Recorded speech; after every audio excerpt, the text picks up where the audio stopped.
We need more nurses, better facilities, and try to get older people to stay in the home as long as possible. Don't take it away from them. I wouldn't want to be taken out of my home if I'm able to stay there. Like my father-in-law told me. He said, when you find me on my goddamn face, dead in the floor, then you come back and take over. Well, if I could get around, would rather be on my own, but I can't. And I'm here, and I've got good health. I don't ever have to worry about anybody of getting them to come to me or anything. In my room, I've got a call light that I can call them anytime I want to. I have my own television. That's what I was doing when I come out here. I turned it off. I've got my own television. I was watching that. And I just stay down in there and crochet and sew and do whatever I want to. I've got a daughter lives in Vandana High, but me and her husband can't get along, and I don't like out there. I like my good old Kentucky home. This is Kentucky to me, and I've been here all my life, and that's one thing about it. I don't consider going and living with her at all.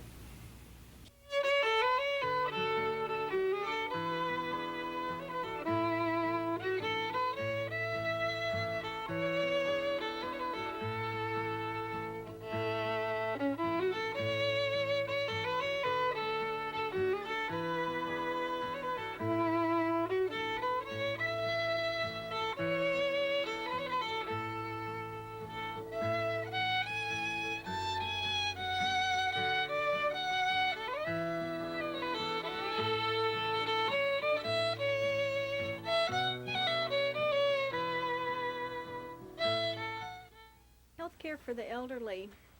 When I was a child,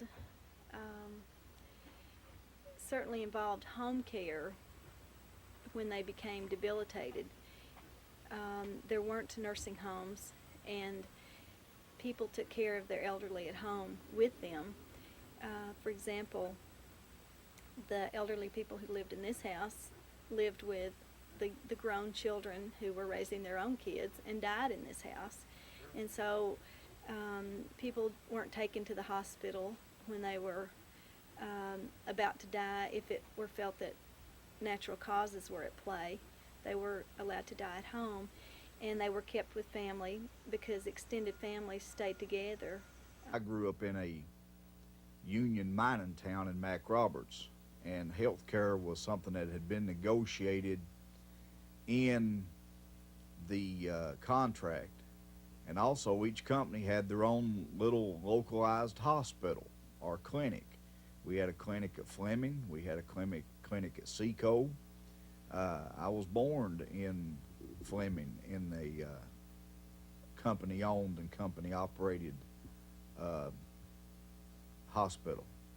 And back then, everybody was covered in the area I lived in, and everybody made good money for that area and that time.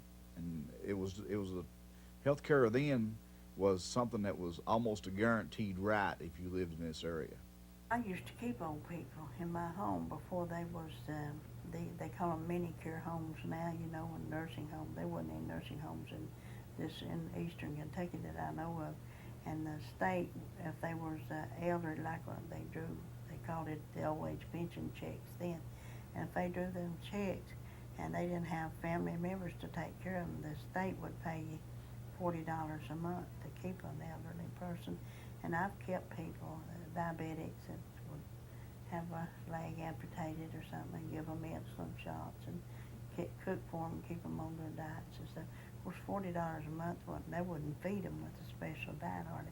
But I did it because they didn't have anywhere to stay, and I'd provide them with a bedroom, keep their clothes washed and their food cooked. And I never kept one that didn't love to stay with me. But a lot of people done that. A lot of these old people, they feel like they put their family members out, okay, by taking care of them. If they know that they're having to leave their jobs and come to the hospital to sit with them or care for them, you know, most families, they won't leave their family members in the hospital.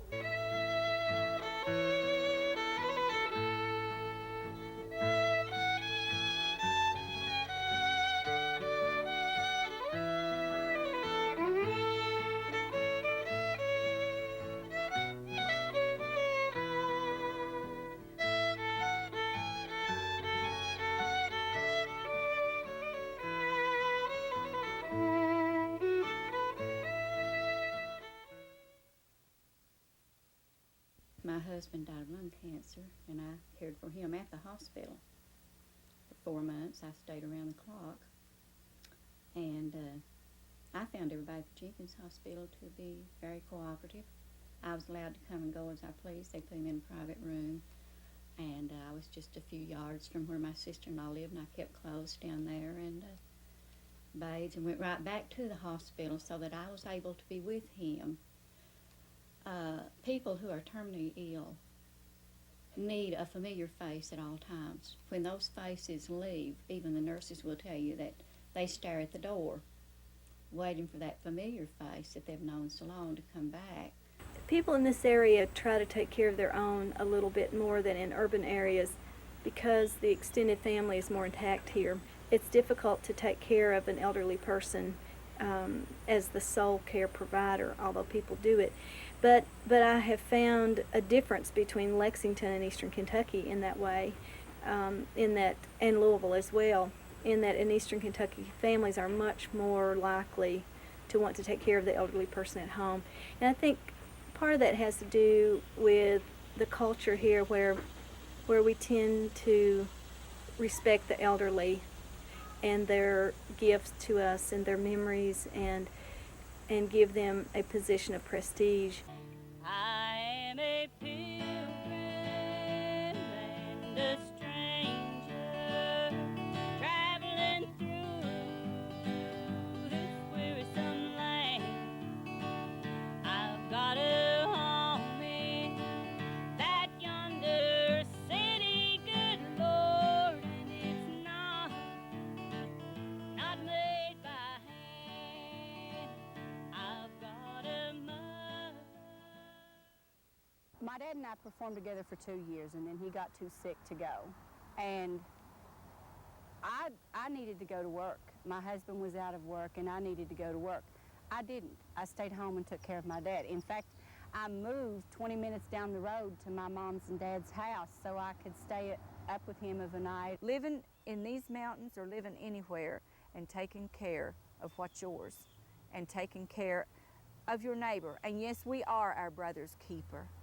We are our neighbor's keeper, and we certainly are our families and our own keepers.